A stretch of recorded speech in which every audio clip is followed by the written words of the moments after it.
aspire to be great. Yesterday is yesterday, today is a new day. So if each one can teach one, we can all make a way. Elevate, elevate, elevate and learn. Elevate, elevate, elevate with Verne. Heighten, rise, hoist, promote, upgrade, elevate, lift, transcend, uplift, jump, elevate, raise, glorify, pedestal, honor, elevate, elevate, elevate, elevate with Verne. Woo! Welcome to Elevate with Verne. So all of this month of April is going to be Financial Literacy Month. So it is time for you to focus on your financial future and your well-being. So this is going to be the 8-minute financial tip. So stay tuned to see what we have in store for you. Welcome back to Elevate with Verne. So because April is Financial Literacy Month, I am going to be giving you tips all throughout the month of April. And it's going to be an 8-minute financial tip. It may go over depending on the topic. So let's get into it right now. So first, I want to let you know that if you do not have an Experian.com account, you need to get one. There are several things that they offer on there where you can pay your rent and it can go towards your credit, where your credit score can be impacted by that, good or bad. So make sure you're paying all your bills on time. But this can help you to increase your credit score. Say if you're paying your light bill or your phone bill. I think your phone bill, don't quote me, and I have to get a double check on that. But I know definitely your light and gas bill or your rent. And if you are reporting that, then that can go towards your credit score and increase it, okay? So we're going to be talking about a few things. So first, Experian.com, it is a free service. However, they do offer a service where you can pay, and it's about $29, $30 per month. And with that, you are able to lock your credit score. You can look at the credit cards that are offered to you, and they do that on the free service also. But on the paid service, they give you a little bit more. If you cannot afford the paid service, then get the free service. There's still a lot that you can do on there.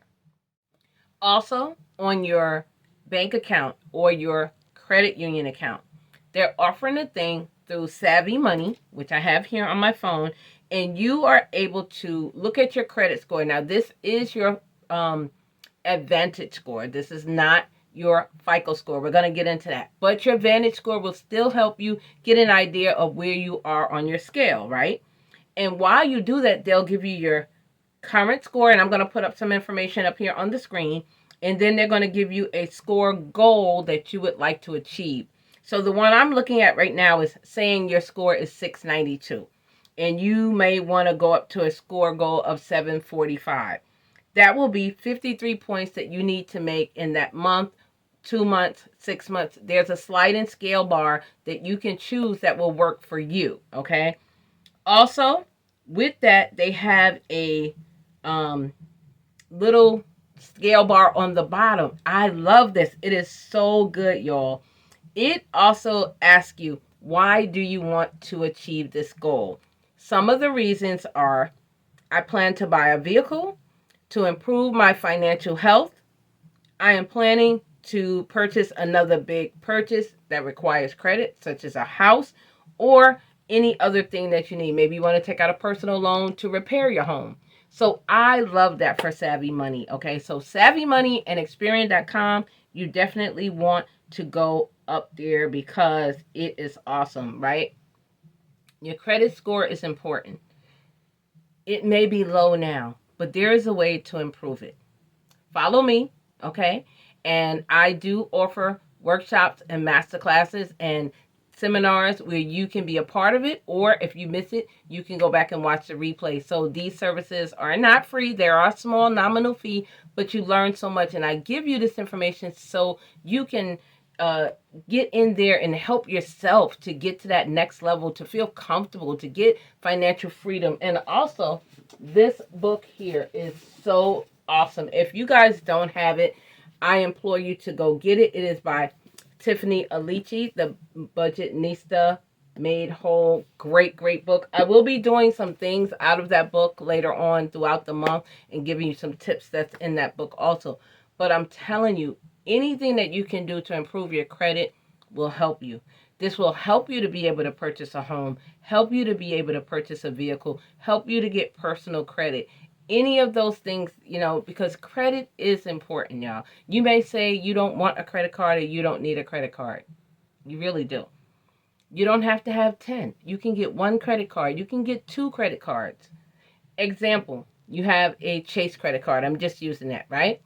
And say on that Chase credit card, you put a bill that you always have every month. I'm just going to say Netflix. I don't have a Netflix account. I'm using Netflix because I know a lot of you have that, right?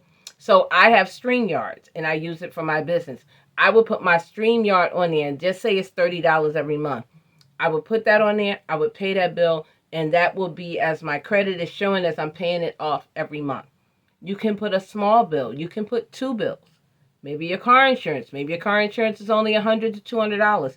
Put that on there every month. Pay it off, right? Or pay it down at least. I personally will tell you never to pay it to zero. That's just my thing. I like to leave at least $5 on there because it seems like you're using your credit card. If you pay it down to zero every month, it's going to be like, wow, they're not using this card because it's always showing the same balance. So you want it to fluctuate a little bit.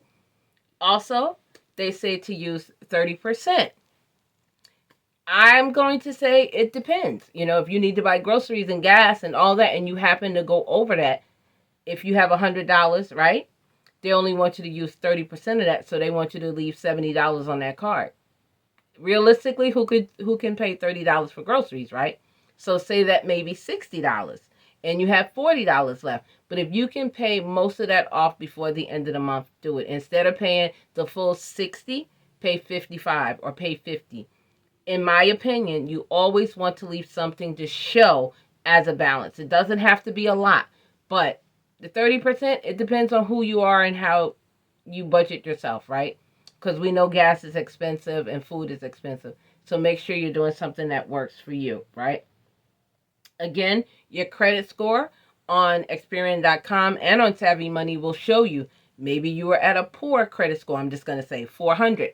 Maybe you paid off a few bills. Now you have that. Now you have increased it, right? So now as you increase, your score is going to increase. And now it's going to show, oh, you went from fair to good. You went from good to excellent, right? So you want this to be in the higher level. And I'm going to be honest with you. If you can get up past a 680 and between a 750 and you can keep it in that range, you're good. It's hard to get an 800. Everybody can't do that. We have life that happens. So if you can try to stay in that range, I think you'll be okay. All right. Also, if you do not pay your bills on time or you miss a payment, that will decrease your score. Also, another reason your score may decrease is if you pay off a bill. So say I paid off my mortgage, I paid off my vehicle, I paid off a student loan that I had for 10 or 15 years. That 10 or 15 year balance is now going to come off of your report, and now it's going to be like, oh, that 10-year credit is not there anymore. So your score will lower. However, if you continually to pay your bills on time, it will go back and increase, okay? So credit scores, credit factors are important. They have different versions of FICO score. FICO score is different from your Vantage score. And you may be like, well, why don't they all report the same? Experian, Equifax, and TransUnion? Because they don't report at the same time. So you may have paid off this bill the end of February, right? But it may not register to that credit report until maybe 2 weeks after the first one did. So it may not always be the same. So your score may fluctuate, but it should at least be in the general range. So say if your score was 680 and this one is 685 and this one might be 650. Well, that 650 may not have reported yet. So just keep that in mind, okay? You can also file disputes on inaccuracies on your credit report, such as your address is incorrect, or you never lived at that address, or maybe your name is spelled incorrectly. All of these little details matter. Maybe your street address is not spelled correct. Make sure all of these matter, okay? So this is my 8-minute financial tip for today. I hope you enjoyed this. If there's any special topic concerning finance that you would like me to speak on, please leave me some comments down below and I will respond and make a video and shout you out. I thank you all for being here. Be kind to one another. And remember to never stop dreaming. You can get to that 800 credit score. I love you. Be kind to one another and go out there and spread love and spread light. Bye, y'all. Elevate, elevate, elevate with Verne. Heighten, rise, hoist, promote, upgrade. Elevate, lift, transcend, uplift, jump. Elevate, raise, glorify, pedestal, honor. Elevate. We gon' elevate and motivate, inspire to be great. Yesterday is yesterday, today is a new day. So if each one can teach one, we can all make a way. Elevate, elevate, elevate and learn. Elevate, elevate, elevate with Verne.